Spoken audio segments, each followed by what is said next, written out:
اور اگر political committee کے اس ووٹنگ کے پروسیس میں میں ہوتا اور مجھے یہ علم ہوتا کہ ان کی بھی خواہش ہے تو میں اپنا ووٹ بھی ان کو دیتا. یہ تفریق، یہ عہدوں پہ ووٹنگ کرانا، یہ میرا خیال ہے کہ نفرتوں کو جنم دیتا ہے. اس وقت میں آج جو D G I S P R نے پریس کانفرنس کی ہے، اس کے بعد تو وہ ضرورت یہ ہے نا کہ ہم اتفاق سے خان صاحب کے کاسٹ کو لے کے آگے بڑھیں. میری اپنی تئیں یہی کوشش ہے. سر ابھی آپ کی گوہر صاحب سے ملاقات ہوئی ہے تو انہوں نے کو بتایا تھوڑا بہت کہ خان صاحب کی کیا رائے ہے؟ وہ خان میرے خیال ہے کل میں ملوں گا تو اس کے بعد شاید خان صاحب اپنا فیصلہ پبلک کریں گے. کیا وجہ آج آپ کو کیوں نہیں ملنے دیا گیا، کیوں نام آپ کا؟ میرا خیال ہے خان صاحب مجھ سے اگر کوئی بات کرنا چاہتے تھے تو ان سب کے سامنے نہیں کرنا چاہتے تھے، کیونکہ وہ آج کی ملاقات ایسی ہوتی ہے کہ جس میں تمام سنتے ہیں، اور کل کی ملاقات چونکہ عدالت میں ہوتی ہے تو وہ علیحدگی میں بات ہو سکتی ہے. مروز صاحب، آپ کا جو خاصا ہے وہ جلسے ہیں، کراؤڈ پولر ہیں، آپ لوگ آپ سے بہت محبت کرتے ہیں، تو جب آپ پی ایس سی کے چیئرمین فرض کرنے بن بھی جاتے ہیں تو میرے خیال سے بڑی بھاری ذمہ داری اور ادھر سے آپ کا کٹ آف ہو جائے گا، کیا کہتے ہیں؟ نہیں، کٹ آف دیکھیں، پی ایس سی کے چیئرمین کے لیے یہ میری کوئی نہ درخواست تھی، نہ خان صاحب کو کوئی خواہش کی تھی. بیرسٹر عمیر نیازی صاحب نے اطلاع کی جب وہ ان کے پاس آئے تھے چیئرمین گور صاحب کے ساتھ کہ خان صاحب نے اپوزیشن لیڈر کے لیے عمر ایوب صاحب کا اور پیک کے لیے آپ کا نام دیا ہے. اس کے بعد یہ جو کھینچاتھانی شروع ہوئی، اس سے مجھے تکلیف ہوتی تھی کہ بھائی اس سے ڈس رسپیکٹ فیل ہوتی ہے، کیونکہ پارٹی میں ایک دوسرے کو ہم نے مضبوط کرنا ہے، استحکام دینا ہے، رسپیکٹ اور ریگارڈ کرنی ہے. تو اس کے بعد جو ہے یہ اتنا لمبا ہو گیا اور اتنی بار یہ فیصلہ تبدیل کروایا گیا کہ وہ ضد سی بن گئی کہ کیوں یہ اس طرح ہو رہا ہے.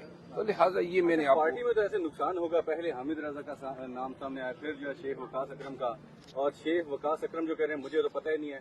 تو آپ کو کیا لگتا ہے کہ کون اس کے پیچھے کیوں یہ لابنگ ہو رہی ہے، آپ کے خلاف کیوں ایسی ہو رہی ہے؟ دیکھیے جی، یہ معاملات افہام متفقین سے بھی حل ہو سکتے تھے نا. پولیٹیکل کمیٹی میں مجھے اطلاع کرتے، میں آتا اور میں خود ان کا نام تجویز کرتا تو کتنے پیار سے بات سلجھ جاتی. یہ ووٹنگ کرا کے کہ فلاں نے اتنے ووٹ لیے، فلاں نے اتنے لیے، یہ تحقیر آمیز ہوتا ہے. خان صاحب نے کبھی ووٹنگ کے لیے کوئی ہدایت نہیں دی تھی.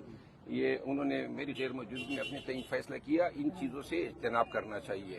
باقی میں ایک دفعہ پھر آن ریکارڈ کہنا چاہتا ہوں کہ شیخ وقاص اکرم اگر میں پولیٹیکل کمیٹی میں ہوتا تو اور مجھے ان کی خواہش کا علم ہو جاتا تو میں اسی کمیٹی کے سامنے ادھر ہی کہہ دیتا کہ بھائی اس کے دے دے، ہمارے لیے جلسے جلوس احتجاج ہی کافی ہیں، ہم وہی کر لیتے. سر کل جب شبلی فراز صاحب سے سوال ہوا آپ کے حوالے سے تو انہوں نے کہا کہ جی عمران خان صاحب جیل کے اندر ہیں، ان کو حالات کا اندازہ نہیں ہے باہر کا، تو جو ہم اگر خان صاحب کے فیصلے کو ریورس بھی کیا تو ہم نے کمیٹی میں کیا، تو کیا خان صاحب کے فیصلے کو پولیٹیکل کمیٹی ریورس کر سکتی ہے؟ میں نہیں سمجھتا ہوں کہ خان صاحب سپریمو ہیں ہمارے پارٹی کے. خان صاحب کے فیصلے جو ہیں وہ ہمیشہ خان صاحب کے فیصلوں پہ ہمیں اثر انداز نہیں ہونا چاہیے اپنے مفاد کے لیے یا کسی کے بغض میں. خان صاحب کے فیصلوں کا احترام کیا جانا چاہیے، چاہے کسی کے حق میں ہو. پہلے فیصلے ہوئے، ہم سب نے احترام کیا، کبھی کسی ایک فیصلے پہ ہم نے ڈسپیوٹ نہیں کیا. اور تمام قیادت سے میں اپیل ہوگی کہ ہم نے دیکھیں ایسی بدنیتیوں کے ساتھ چلنا بڑا دشوار ہوگا. ایک مٹھی بن کے رہنا ہوگا، ہم نے ایک دوسرے کو احترام دینا ہوگا.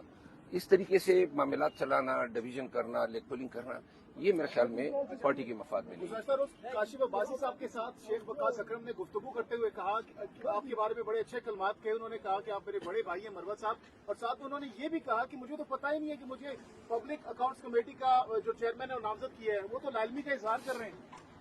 جس طرح ان کو علم نہیں تھا اس طرح مجھے بھی پتہ نہیں تھا کہ اس دن انہوں نے بلایا ہے اجلاس اور ووٹنگ ہونی ہے. تو لہٰذا اگر سر یہ فیصلہ تو ہونا بھی باقی ہے، اس سے پہلے کوئی ایسا فیصلہ ہے جو خان صاحب نے کوئی اور کیا اور باہر کچھ اور ہوا، تھوڑا سا اگر حوالہ نہیں، میں دیکھیں اب مزید تنازعات کو میں ہوا نہیں دینا چاہتا ہوں. لیکن ہے صحیح ویسے اس طرح نہیں، میں مزید تنازعات کو ہوا نہیں دینا چاہتا ہوں. خان صاحب کی پارٹی ہے، خان صاحب کے فیصلوں کا احترام کیا جانا چاہیے. خان صاحب جس کو جو چیز دیتے ہیں، اگر یہ پبلک اکاؤنٹ کمیٹی شیخ وقاص صاحب کے نام پہ خان صاحب آمین کرتے ہیں، میں پہلا آدمی ہوں کہ میں اس فیصلے کے آگے سر تسلیم خم کرتا ہوں. صرف یہ ہے کہ ایک دوسرے کا احترام کیا جائے. چیئرمین سینٹ کا نام میرا خیال چینج ہوا ہے، کہا یہ جا رہا ہے، اس حوالے سے آپ کیا کہیں گے کہ خان صاحب نے کوئی اور نام دیا تھا برسٹر علی ظفر کا اور باہر جو ہے شبلی فراز کا نام ہے، اس پہ کوئی نہیں؟ اپوزیشن لیڈر سینٹ کا دیکھیں یہ متنازع باتیں اب پھر کر کے آپ پھر مجھے لڑا رہے ہیں، اس کو چھوڑ دو، ٹھیک ہے نا.